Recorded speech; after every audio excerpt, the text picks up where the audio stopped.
This is the Bible with Nicky and Pippa Gumbel, day 360. How to handle money. The day after Christmas, many of us may feel rather out of pocket. But this issue does not only arise around Christmas time. Most of us have to deal with money in some way every day of our lives. But we prefer not to talk about it in church. However, Jesus talked about money a great deal. The Bible has a lot to say about it. Money matters. It matters to us, and it matters to God.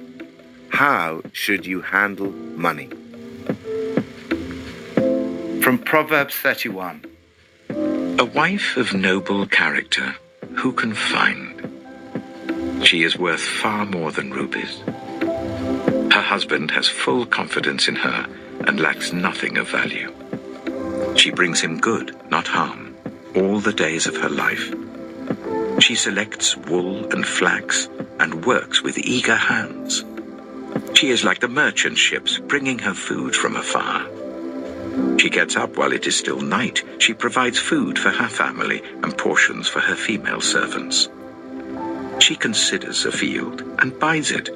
Out of her earnings, she plants a vineyard. She sets about her work vigorously. Her arms are strong for her tasks. She sees that her trading is profitable and her lamp does not go out at night.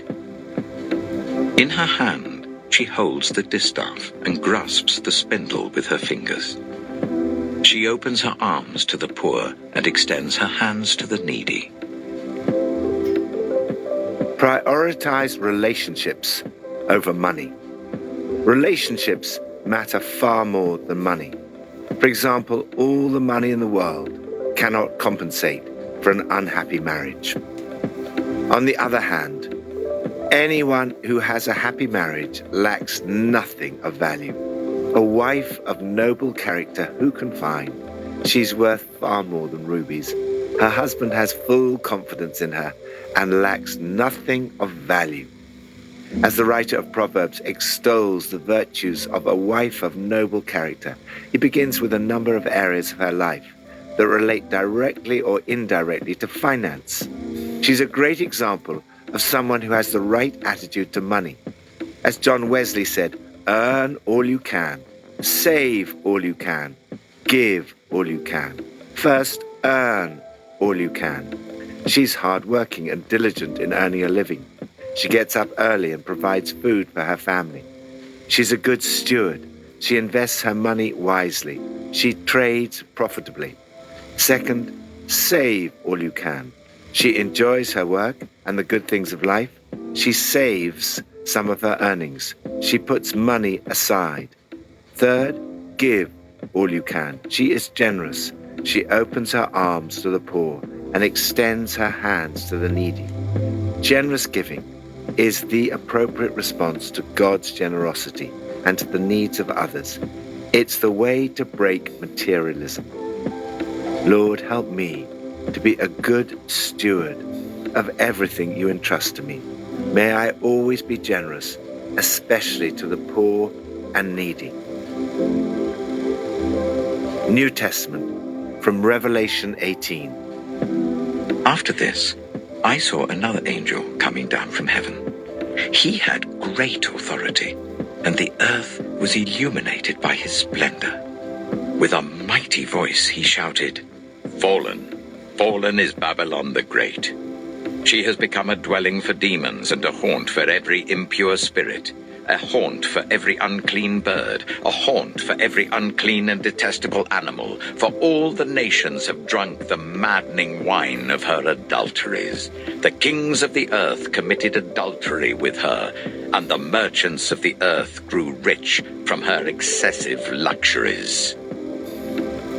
Then I heard another voice from heaven say, "Come out of her, my people, so that you will not share in her sins, so that you will not receive any of her plagues. For her sins are piled up to heaven, and God has remembered her crimes. Give back to her as she has given. Pay her back double for what she has done. Pour her a double portion from her own cup. Give her as much torment and grief as the glory and luxury she gave herself. In her heart she boasts, I sit enthroned as queen. I am not a widow, I will never mourn. Therefore, in one day, her plagues will overtake her. Death, mourning, and famine. She will be consumed by fire, for mighty is the Lord God who judges her. When the kings of the earth who committed adultery with her and shared her luxury see the smoke of her burning, they will weep and mourn over her. Terrified at her torment, they will stand far off and cry, "Woe! Woe to you, great city, you mighty city of Babylon! In 1 hour your doom has come." The merchants of the earth will weep and mourn over her because no one buys their cargoes anymore.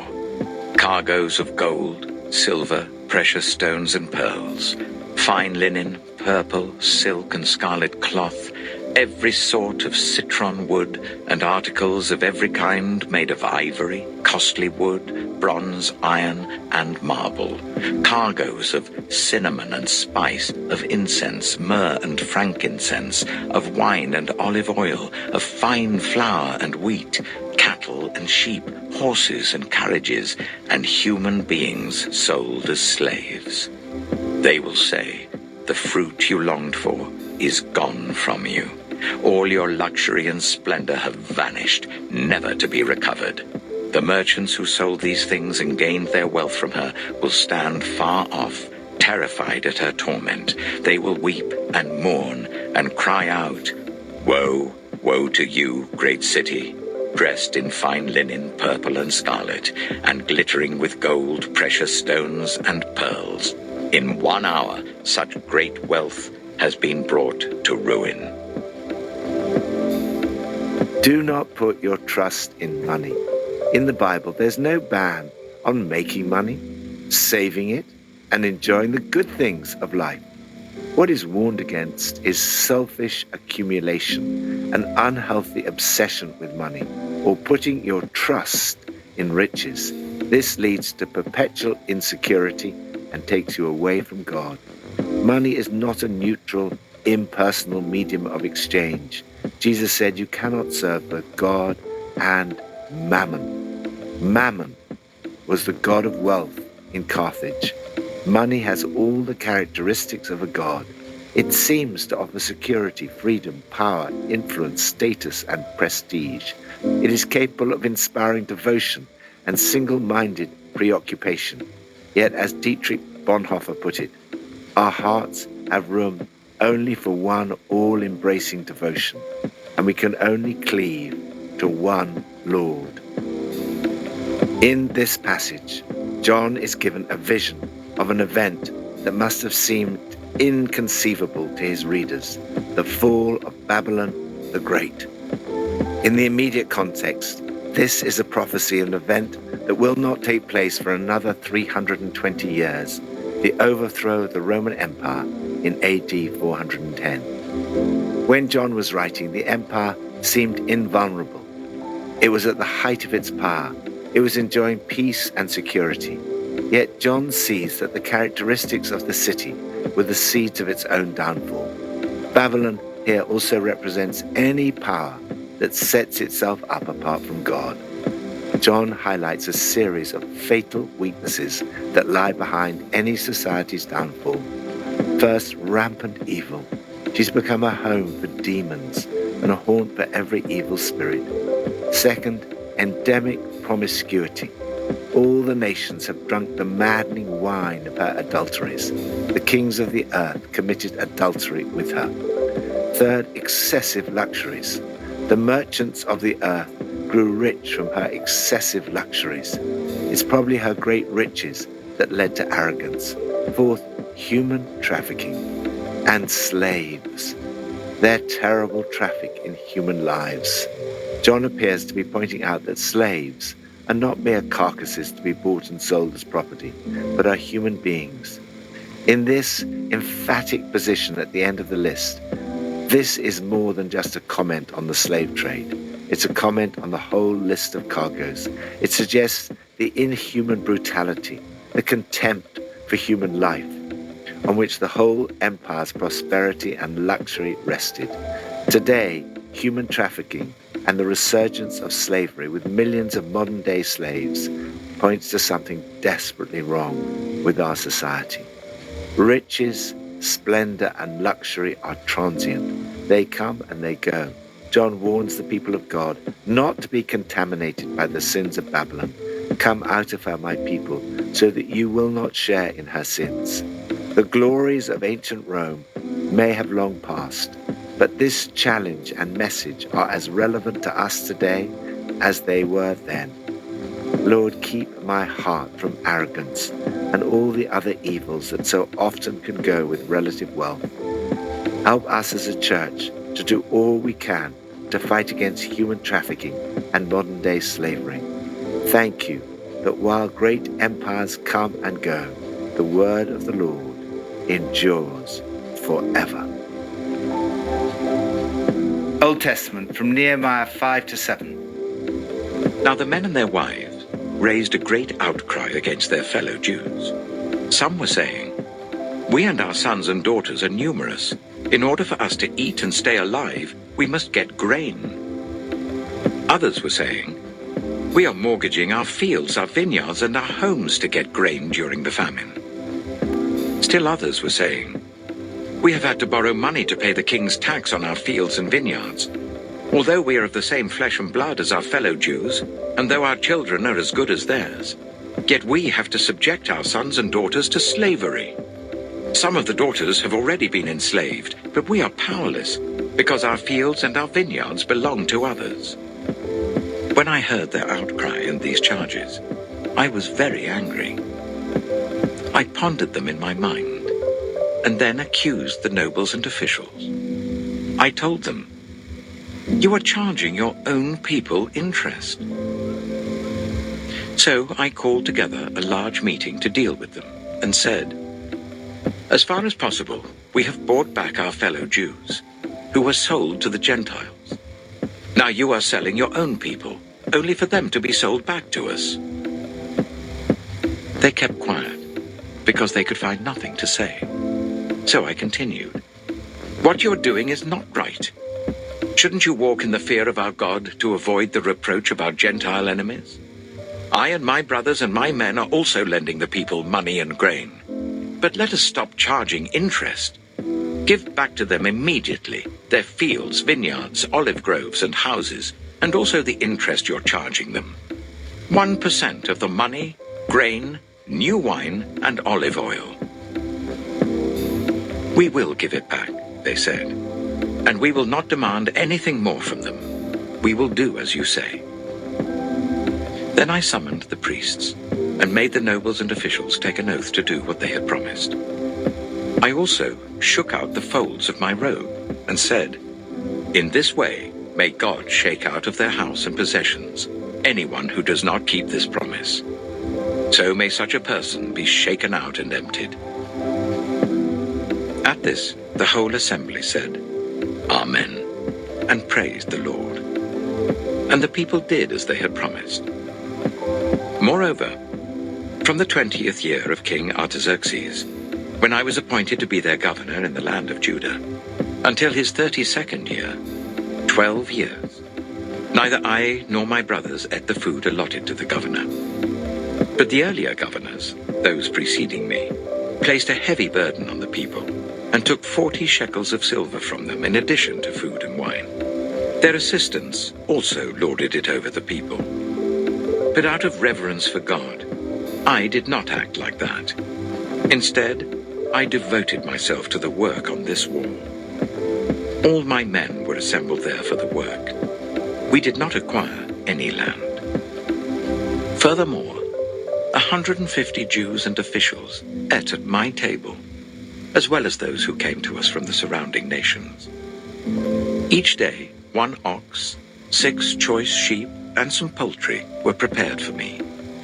And every 10 days, an abundant supply of wine of all kinds. In spite of all this, I never demanded the food allotted to the governor, because the demands were heavy on these people. Remember me with favor, my God, for all I have done for these people. Nehemiah chapter 6. When the word came to Sanballat, Tobiah, Geshem the Arab, and the rest of our enemies, that I had rebuilt the wall and not a gap was left in it, though up to that time I had not set the doors and the gates, Sanballat and Geshem sent me this message: "Come, let us meet together in one of the villages on the plain of Ono." But they were scheming to harm me. So I sent messengers to them with this reply: "I am carrying on a great project and cannot go down. Why should the work stop while I leave it and go down to you?" 4 times they sent me the same message, and each time I gave them the same answer.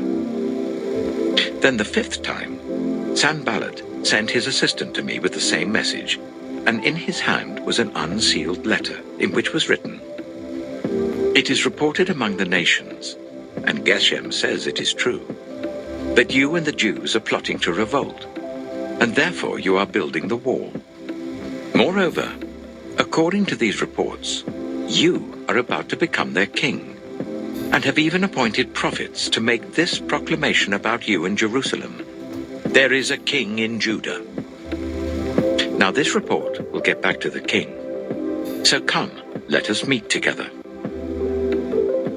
I sent him this reply: "Nothing like what you are saying is happening.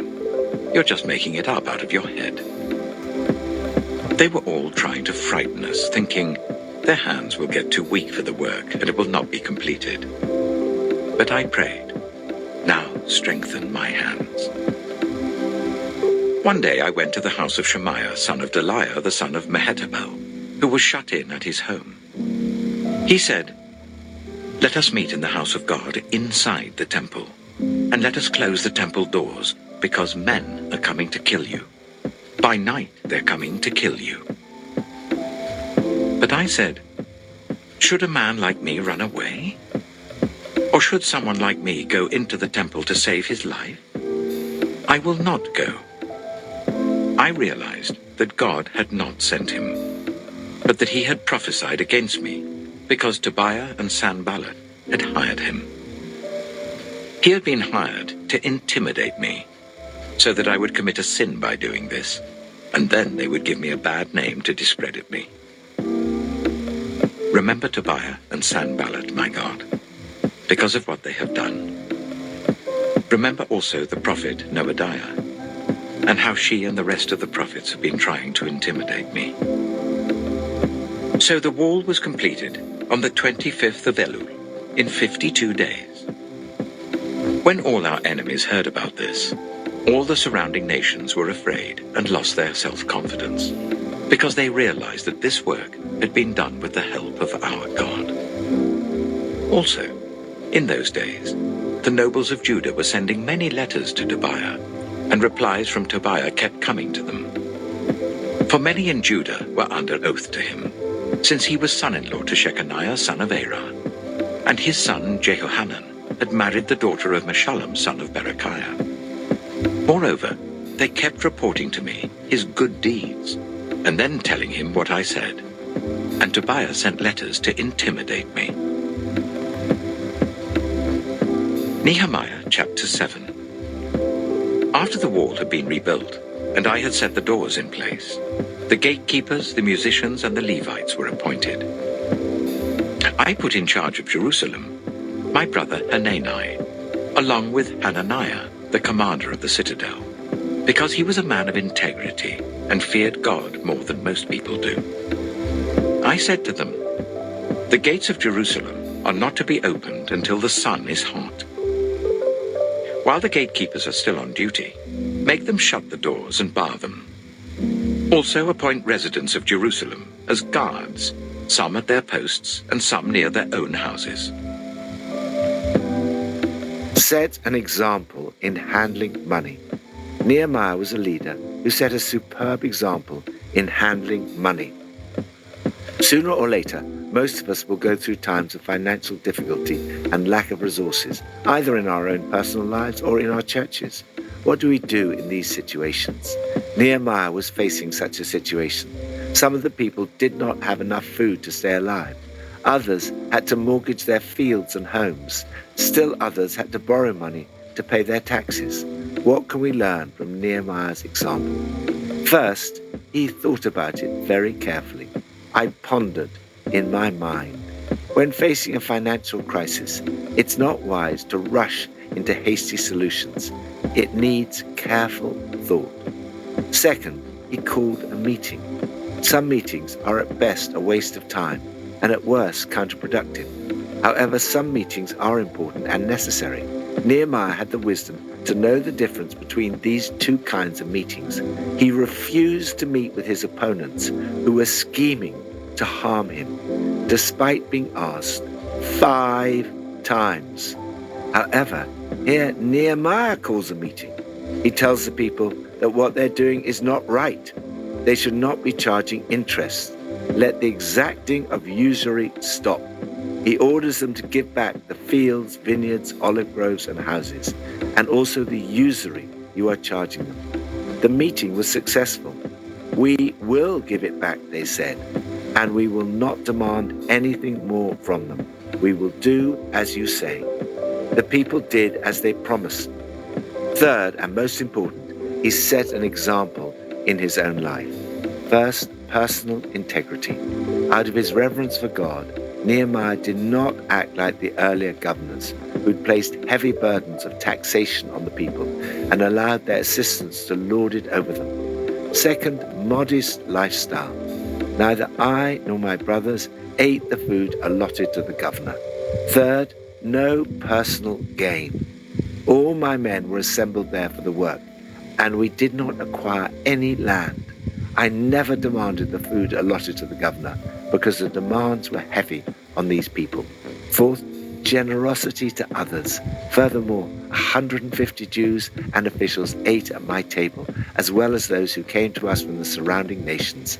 Fifth, single-minded hard work. I devoted myself to the work on this wall. He refused to be put off by the threats of his opponents who were trying to frighten him. Instead, he prayed, "Now strengthen my hands." Nehemiah finished what he'd started. Many people know how to start things, but they often lack what Pippa's father used to call carry-through. Nehemiah had the stickability to complete what he'd begun. The success of the project was the perfect answer to the critics. So the wall was completed on the 25th of Elul in 52 days. When all our enemies heard about this, all the surrounding nations were afraid and lost their self-confidence because they realized that this work had been done with the help of our God. Lord, give me wisdom in how to handle money. Help me to set an example in my own personal life, to live a life of integrity with no preoccupation with personal gain and a modest lifestyle, hard work, and generosity to others. Pippa adds, looking at Proverbs 31, I feel rather inadequate when I read about this do it all, have it all, be it all woman. Actually, I don't think we have to be all these things. What really matters is our relationship with God and doing what He's called us to do.